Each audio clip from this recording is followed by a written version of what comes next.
کو کر دیتی ہے. اس لیے کہتے ہیں نرم دم گفتگو گرم دم جستجو.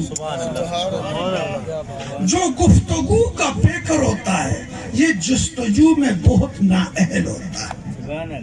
اس لیے صوفی کہتے ہیں کم کھانا کم بولنا کم سونا یہ ولایت کے لیے پہلا اصول ہے. پہلا اصول اس لیے کہتے ہیں علم را برجاں زنی مارے بابت علم را بر قلب زنی یارے بابت. وہ علم جب تیرے جان پر ہو تیرے لیے سام کا درجہ رکھتی ہے اور وہ تیرے دل پہ آ جائے تو تیری یار بن جائے گا. اے میرے نوجوان دوستو مرنے والے کے ساتھ تمام تعلقات منقطع ہو جاتے ہیں. اب مادی تعلق نہیں رہا. تم کپڑے نہیں دے سکتے. یہ جو مالٹے چینی ہے یہ اس کو نہیں پوچھتے تو کوئی مالٹا کھائے گا چینی کھائے گا حلوہ کھائے گا. مادی چیز نہیں پوچھتے. وہاں ایک تعلق قائم ہے اور وہ تعلق کیا ہے؟ وہ دعا کا تعلق ہے. وہ ایصال ثواب کا تعلق ہے. اور ایصال ثواب کیا ہے؟ ایصال ثواب تین ایصال ثواب ایسے ہیں جو کبھی منقطع نہیں ہوتے. ایک تو ایسا صدقہ جاریہ اگر اس نے زندگی میں کوئی ایسا کام کیا ہو اور وہ کار خیر کا کام ہو تو اللہ اس کو ثواب پہنچاتا رہتا ہے. ایک ایسا شاگرد چھوڑا ہو ایسے مرید چھوڑے ہو جو اس کے پیچھے دعائیں کرتے ہوں تو اللہ تعالیٰ ان دعا سے بھی اس کو فائدہ پہنچاتا ہے. اور تیسری جو خاص میں کہنا چاہتا ہوں وہ کیا ہے؟ ولد الصالح لہ الدعا.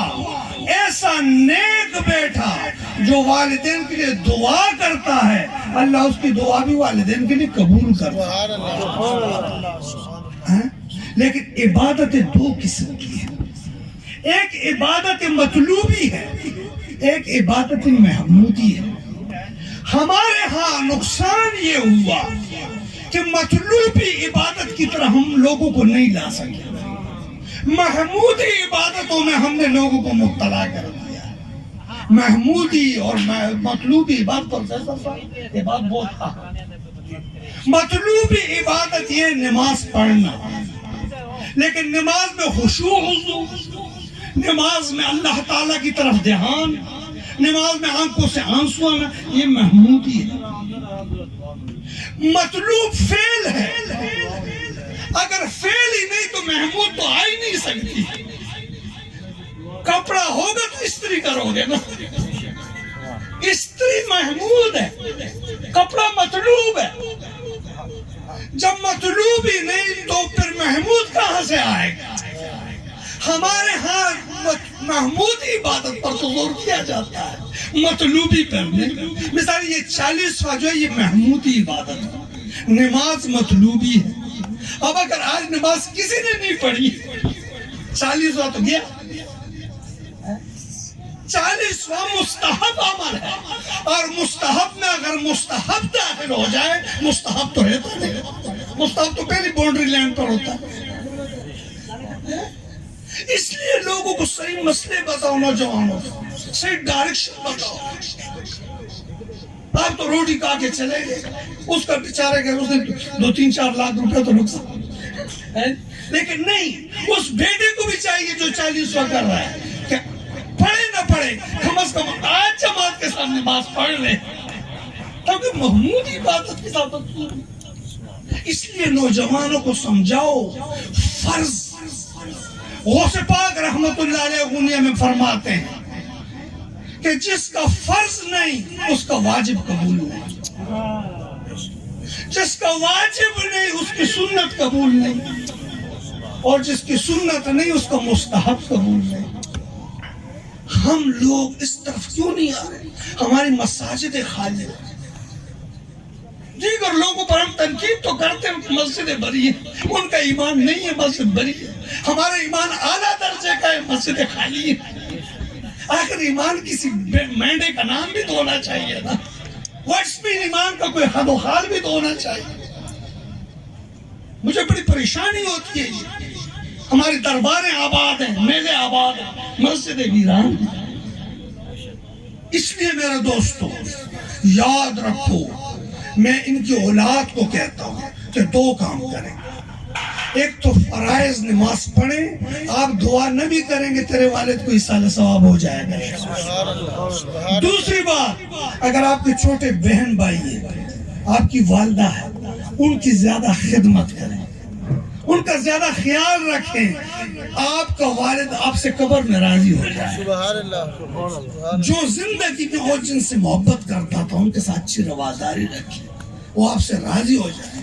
لیکن میرے دوستو یاد رکھو، اگر ہم نے بیسک کو نہیں پکڑا اور بیسک ہمارے ہاتھ سے چلا گیا، وہ بلے شاہ بابا نے ہمیں سمجھایا تھا، وہ بلے اردیاں پڑھنا، اردیاں پڑھنا، چلا گھر بیٹھے انہوں پڑھے اردیاں پڑھنا۔ یہ میرے دوست بڑی بڑی باتیں تو میں بھی کروں، لیکن میرے دوست ضرورت اس وقت عملی پہلو کو درست کرنے کا۔ میرے آقا کا وضو فرما رہے تھے، صحابہ چپڑ پڑ، کوئی پانی لے رہا ہے اپنے ساتھ مل رہا ہے، کوئی کیا کر رہا ہے، حضور بھائی یہ کیا کر رہا ہے؟ فرمایا ہمیں آپ سے محبت ہے۔ میرے آقا نے منع نہیں کیا کہ وہ عارفتگی منع نہیں کی جاتی، لیکن فرمایا جب بات کرو تو جھوٹ نہ بولا کرو، جب امانت رکھو تو امانت میں خیانت نہ کیا کرو، ایسا نہ کہ چھپا چھوٹی ہے مذہب نہیں ہمارا۔ اس لیے میرے دوستو عقیدت کو اور اس پہلو دونوں کو ساتھ ساتھ چلاؤ، تب ہم نوجوانوں کو صحیح سمجھا سکتے ہیں۔ تو آج 40 کا پیغام میرے دوستو یہ ہے کہ آئیے، اصل چیز جو دین کا پیغام ہے وہ یہ ہے کہ محمودی عبادت اور مطلوبی عبادت دونوں کو ہم ساتھ چلائیں، کہ خشوع وضو بھی ہو اور نماز بھی ہو، روزہ بھی ہو، زکوٰۃ بھی ہو۔ ایسا نہ ہو کہ ہم مستحب عبادات میں وقت ضائع کرتے رہیں اور فرائض ہمارے ضائع ہوتے رہیں۔ اللہ تبارک و تعالی ہمارے اس بچے کو صبر عطا فرمائے، ان کے والد کے اللہ درجات بلند فرمائے، اور اللہ تبارک و تعالی ان کی اولاد میں جو برکت عطا فرمائے جنہوں نے اتنا اچھا اہتمام کیا ہے۔ اللہ تعالیٰ کرے کہ اس طرح نیکی کا کام وہ جاری رکھے، اپنے اللہ اور اللہ کے رسول کے ساتھ تعلق رکھے، اور اللہ تعالیٰ ہمارا بھی آخری خاتمہ بالخیر نصیب فرمائے، اور کوئی ایسا کام ہاتھ سے ہو جائے کہ اللہ کے رسول ہم سے راضی ہو جائے۔ وآخر دعوانا الحمدللہ۔